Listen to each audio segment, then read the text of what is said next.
Hi guys, I don't know why I'm dancing to like. Oh yeah, at the point of this recording, there's no music, but in post production there'll be music, so no wahala. Welcome to my YouTube channel. My name is Omofuma Agarite. I think I got it this time. Yes, I think I got my pronunciation right. The reason I'm saying this is because if my husband hears this video by chance, like listens and watches this video, he's going to start querying me after 8 years. I still don't know how to pronounce the name. Well, let's just have fun with it. Life is not that serious. If you pronounce the name right, does it give you guarantee pass to heaven? Doesn't really matter. Sorry, Momsy. It matters. Let's just move on. Okay, so today, chapter 1 from the book is The Shepherd.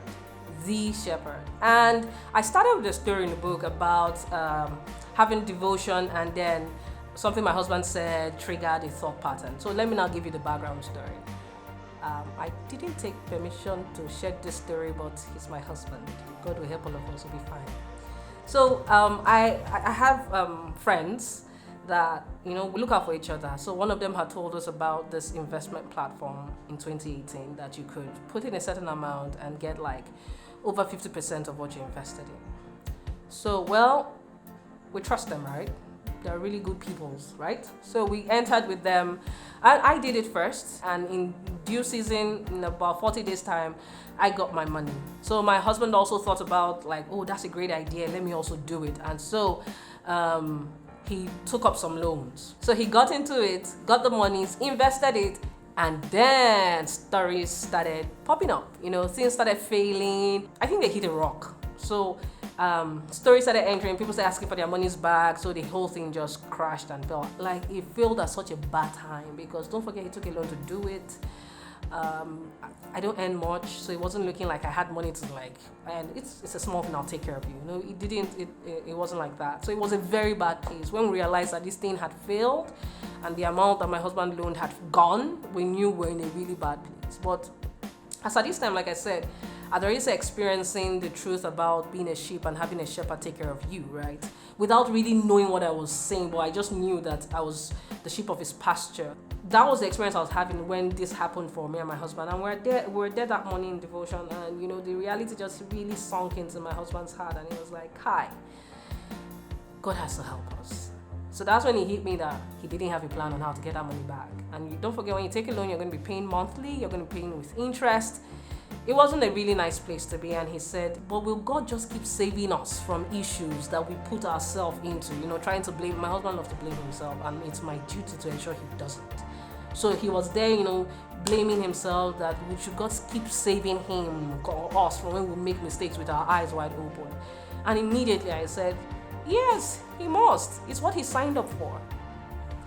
And as I time of saying that thing, I didn't even know what I was saying.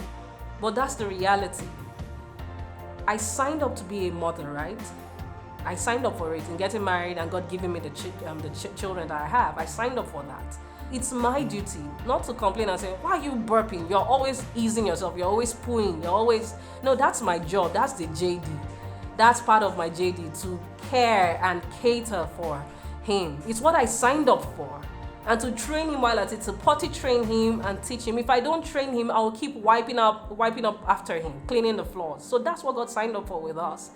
Even when we make mistakes, he's got us covered. And what comes to mind is David, with the sheep that strays from the herd, and how David goes to save him from save that sheep from the lion and save that sheep from the bear. God always watches over us. He is a good shepherd.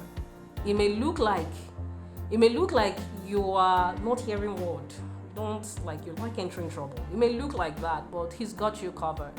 And all he wants to do is just be a good shepherd to you. So for me, the major lesson, or the lesson is in this chapter, is knowing that no matter how far you go, regardless of cause and effect, you did this is supposed to happen. Because you did this is supposed to happen. Regardless of that reality, God has things tipped in your favor. You are his sheep, the sheep of his pasture. He watches over you. You walk through the valley of the shadow of death. You will walk through the valley of the shadow of death. What were you doing there? But he says you will walk through it, and he'll be with you. So he has everything tipped in your favor, regardless. So when you find yourself in a bad place, don't give up. turn to Him, not away from Him. You can't disappoint Him. You never did anything to appoint Him in the first place. So, come on guys, just keep trusting Him. See you next time.